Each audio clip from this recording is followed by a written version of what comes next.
Hello, we're the Huge Movie Fanatics coming back with the final Friday the 13th movie ever made. So they thought, this is the first final. There's just two final Friday the 13th, and this is the first one. The second you being... can tell even in the movie that they knew this wasn't over.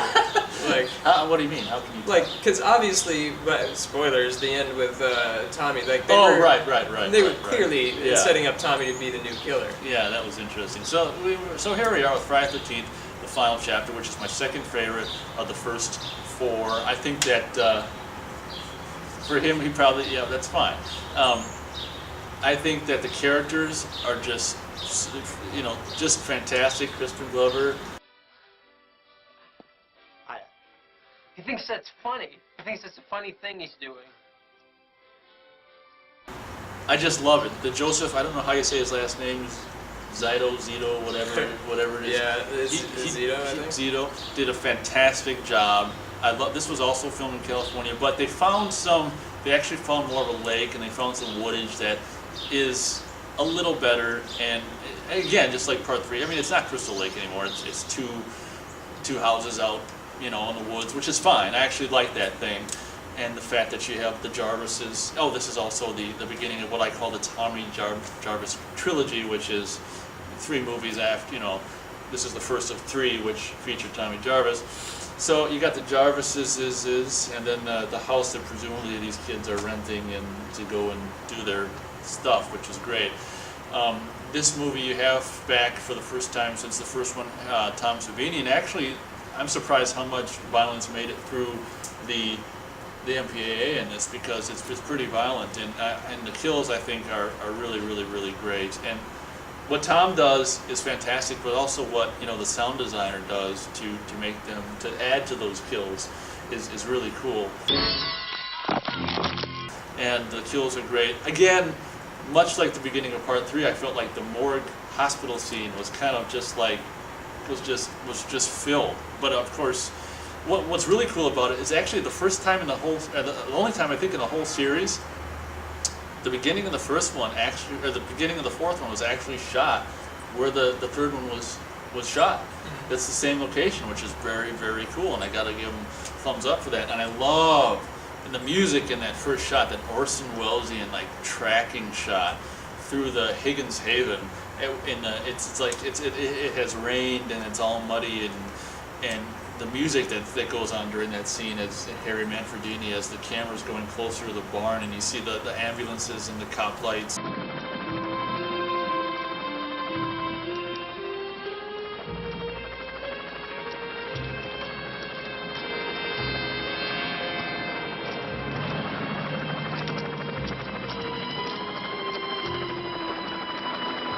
And everything like that, and to see Jason Lane, back in the exact position he was in at the end of 3, I thought that was, if I was a fan back in the day, seeing that in the theater, which unfortunately I wasn't, I'd be like, oh God, that's so cool. It's like the same location, there he is, laying in the same spot. Okay, let's get this going. Let's get it on. Let's get him up. And I don't know how's he gonna be still alive with the axe in his head or whatever. But this is the beginning of the unkillable. Jason, there's no explanation why he's alive, but we just, I guess as Friday the 13th fans, we just go with it. Why don't you continue? I'll take off. For me, it's 4 stars. I love it. Okay. Well, for me, I'm gonna give it 0. Holy shit! This is the worst of the Friday the 13th movies, I thought. We'll touch on that later. This is hands down the worst. The characters are so bad and obnoxious. They are the most cardboard. I thought the visuals, like this one, you mentioned that they were studio movies, and the only one that I could think of is obviously a studio movie besides like Jason X was this one. Like this one is the only one that looks like cardboard trees, and everything just looks so fake and pine needly, and California's gonna be more pine. Yeah, exactly. Like this one just. It looks so bad. The Unkillable Jason is awful. This is the beginning of Unkillable. The Tommy Jarvis stuff is just, abysmal. And I like Corey Feldman, I guess, but no, he was terrible. And the movie was awful. When I rewatched it, because I had seen it once years ago, and I just hated it so much. You always give a movie.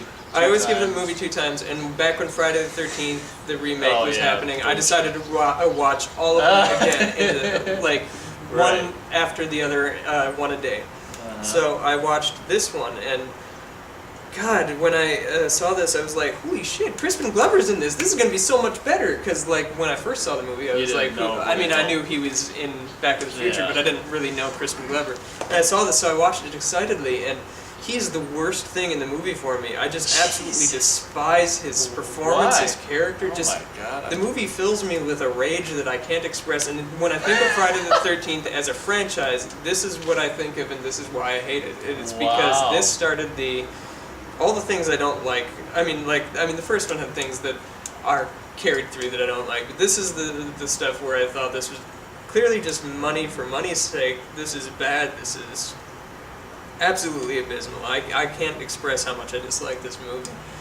So when I hear that you give it such a strong rating, that just blew my mind. Yeah, for me, part 2 and especially 3 seems more like money for money's sake. 3, the characters in 3 are just there's so much meat. There's so much just Jason meat just to slash. Part 4, I gotta disagree. I think the cinematography, to me, it doesn't look cardboard, but I like the cinematography. I like the location because it is desolate, those houses out there. Does this have the one with the Michael Jackson dude? No, that's 5. Okay, so are you thinking this? You don't think this? I was gonna say the one thing that this movie has is the Michael Jackson, which it doesn't have. No, so this movie really honestly has nothing. So it doesn't. I was about to push it up to 1.5 when I remembered that, but no, 1/2 of a star. Half of a star. But no, this remains. I at love 0. the characters, the 2 friends, the Crispin Glover and his friend, and Crispin Glover's a dead fuck, and that running joke, and it's just.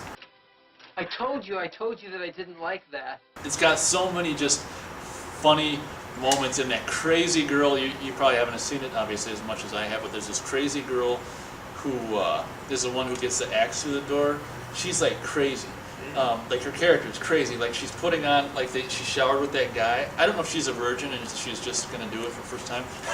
But she goes and blows her hair when the other guy's dying, and she's putting on, she's got a bra, and she puts on a robe, and it's the craziest thing. If you watch it, she's talking to herself, but you can't hear anything she say. You just see her she's in the mirror looking at herself going.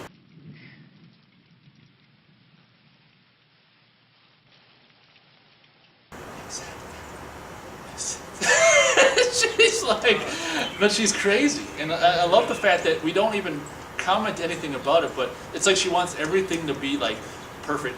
All I can think is this is her first, she's a virgin, this is it, but it's just so subtle. It's just you don't really catch it right away, and you have to watch it over and over. I love the characters and the famous hey Ted, where's the corkscrew for the wine bottle? Ted!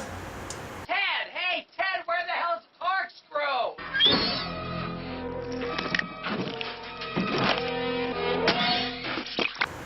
And it's just Jason just sticks the corkscrew in his hand. There it is, motherfucker. He turns around and he gets the cleaver in the face. It's just. What do you take about the running Jason? Oh, running Jason's fine. He ran in part 2 and in 3, and he ran. I prefer a Jason that runs. Yeah, to the yeah. other ones. Well, this yeah. one he ran a lot more than the other ones. The other ones he sort of ambled more than. I wasn't ran. too keen on what's his face. Well, just the I can't remember who played Jason before, but the stunt guy who felt I don't know. I don't know what the deal is with him. He reluctantly took the role. It just, I don't know. I just felt his portrayal is fine, but what I've heard interviews and stuff from him, why did you? I don't know. Whatever. That's beside the point. But I love the characters. I love the scenario, and I like Tommy Jarvis. I like the character. Corey Feldman's classic in that, and I like what he does in it. This computer nerd. I don't really buy the fact that he made all those masks. That's not very realistic. But this is Tom Savini's stash that he's basically playing with. Tom Savini only did the movie because He thought he was hated gonna- Jason so wanted to much, kill and he was like, I created him, I should be the one that kills him. So that's why he took the job. And it should be And, mentioned like, that I that's think what that Jason, the Tom Savini Jason in Part 4 Unmasked is like Oh, I didn't like it at all. fantastic, absolutely fantastic. But like, I mean, I could just see that almost everybody in this movie was reluctantly involved, and that was part of the displeasure I have with the movie, like, because it even feels like my reluctance to sit there and watch that and enjoy it feels like it's stemming from them. Oh, like yeah. it's like I'm getting their. Well, they filmed Vibes. that scene with that woman and the Judy Aronson in the raft, like in January or something like that. She got like hypothermia because Yeah. she, and it's like it's completely dark. Why couldn't you have done that indoor, like in a pool? Yeah. It's completely dark. In this movie, if you look at the slate, because there's in the new DVD, there's just raw footage and stuff. It's like January, and the movie came out in April. Talk about, I mean, that's like, I didn't know they did that. Like movies came out that quick. Talk about like rushing it in. Out there for the sake of it. I can understand that point. That I think that a lot, like the stuntman Tom Savini, I can understand that being reluctantly involved. But for And me, I the didn't movie even know doesn't. that until after I watched the movie, and it's like, well, this is where it's coming from. Like, No, I don't see that when I watch the movie. I just see fun, 4 stars of fun, Friday 13th. this is Jason at its worst. A lot folks. of the music in Part 3 and Part 4 were recycled cues from the early Friday 13th, but I like the new. He did write new music for the ends of 3 and 4. I did like the new stuff he wrote in for Part 4. Harry Manfredini. There's really cool haunting stuff in Friday 13th Part 4. I think the I one love thing this one does have. Final chapter. One last thing is. One last note. They take you to like they make mention of Pamela Voorhees, and that this is where she gets a name for the first time, right? If I'm remembering it correctly, somewhere towards the beginning. Yeah, I mean, I don't really think you really hear. Yeah, I think in the credits of the first one, she's Mrs. Voorhees or something. Yeah, Yeah, it's a great. Well, the headstone, great. Yeah, the grave. Yeah, and that's in Pamela. this one, and that's where you get the Pamela Voorhees, which they took in some of the other ones. So what? You're just. Oh, I'm just throwing They that out. gave her Like first name? that was kind of cool. They added texture to something that was from a previous movie, but yeah, I guess I'm just throwing that out there. Thank you very much. There you have it. 4 stars. Jonesy. Awesome final chapter. Fan favorite. I love it. Thanks for watching.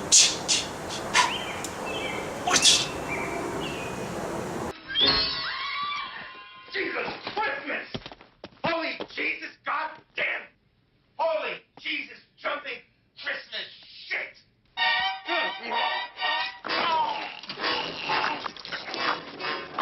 Mom, I got 98 down. Pa thinks I'm great in bed.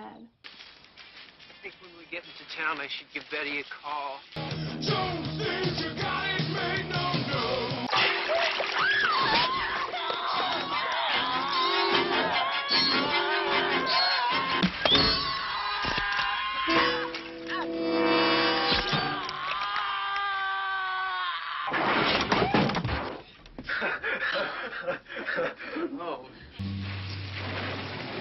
Oh.